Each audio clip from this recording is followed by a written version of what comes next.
नमस्कार दोस्तों। अभी गर्मियों का सीज़न शुरू हो चुका है तो बिजाई चल रही है। ये हमारा एक देसी बैंगन का पौधा है तो खूब इस पे फूल हार लगे हुए हैं।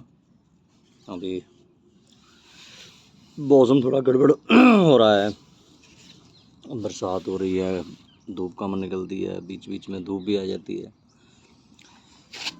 और फ्रूटिंग शुरू हो चुकी है, फ्लावरिंग शुरू हो चुकी है, फ्रूटिंग भी शुरू होगी।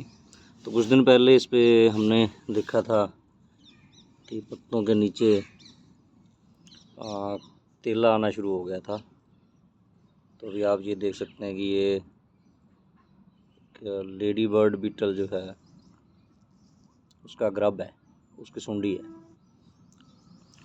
एक पौधा है ये, दो,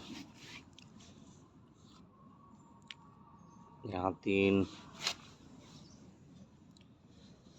चार, बहुत छोटा सा, अभी पाँच,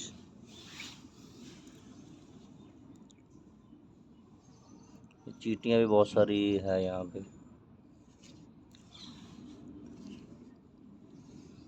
आप देख सकते हो। तो बारिश हुई है, नीचे पानी होगा तो चींटियाँ जो है वो ऐसे पौधों पे चढ़ जाएंगी तो वो भी दूसरे कीटों को खा लेंगी।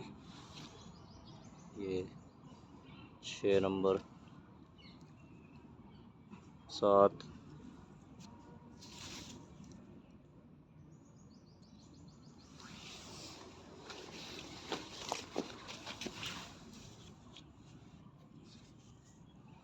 8,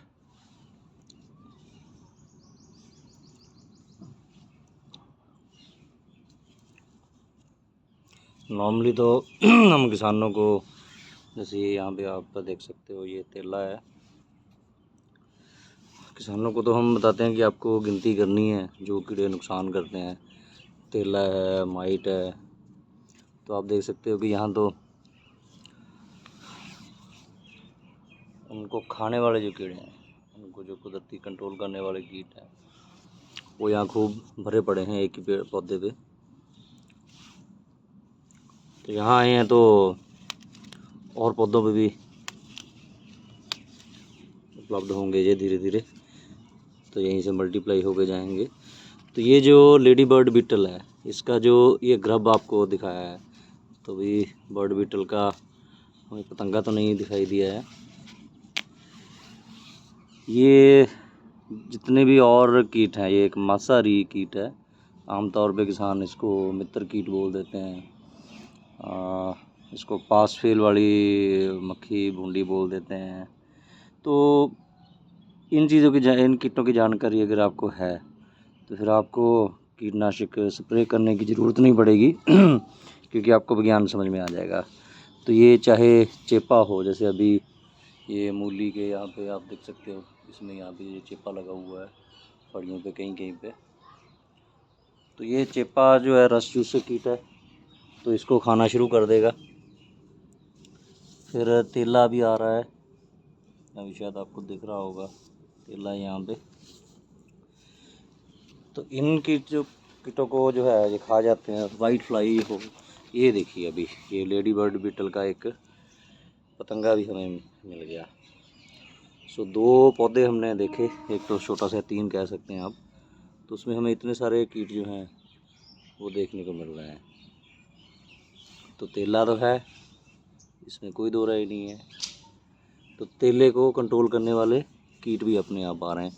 ना तो मैं किसी लेबॉर्ट्री से लेके आया हूँ, हाँ, ना मैंने इसकी कोई फैक्ट्री लगाई है, ना मैंने कोई ऐसी, जैसे बोलते हैं कि अट्रैक्टिंग क्रॉप लगाओ, ट्रैप हो, ऐसा कुछ हुआ है।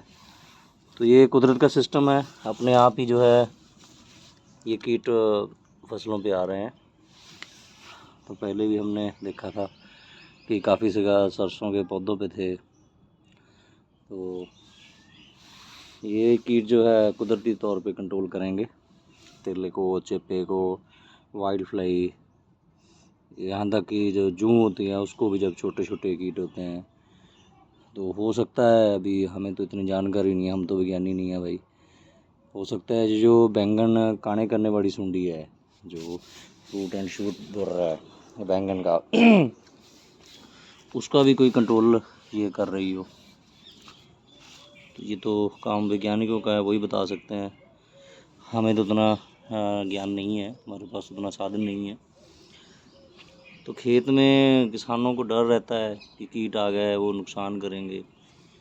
तो किसानों को जो कीट की जानकारी है वो उतनी ही जानकारी है या उन कीटों की जानकारी है जिसके बारे में उनको खूब डराया जाता है, खूब जो है उसका प्रचार किया जाता है, जिसके लिए मार्केट में जैसे हम फिल्म में अमिताभ बच्चन का वो डायलॉग था कि आम कीड़े नाड़ी के कीड़े के लिए तो बाज़ार में दवाई बनी है, जहर बना है मारने के लिए। तो जिस कीट का डर दिखाया जाता है या हम कह सकते हैं कि जिसका नुकसान करने का ख़तरा रहता है कि ये कीट अगर ज़्यादा मात्रा में हो गया तो ये नुकसान कर सकता है, आर्थिक नुकसान कर सकता है, तो उन्हीं कीटों के बारे में किसानों को जानकारी रहती है। तो ऐसे कीट जो हैं इसके बारे में किसानों को जानकारी नहीं होती है।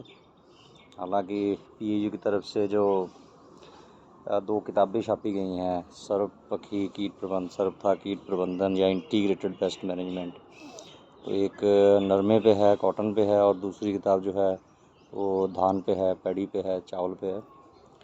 तो जो कीट बैंगन पे आते हैं, नरमे पे आते हैं, कपास पे आते हैं, वही कीट लगभग इस पे आते हैं सिवाय बोरर के।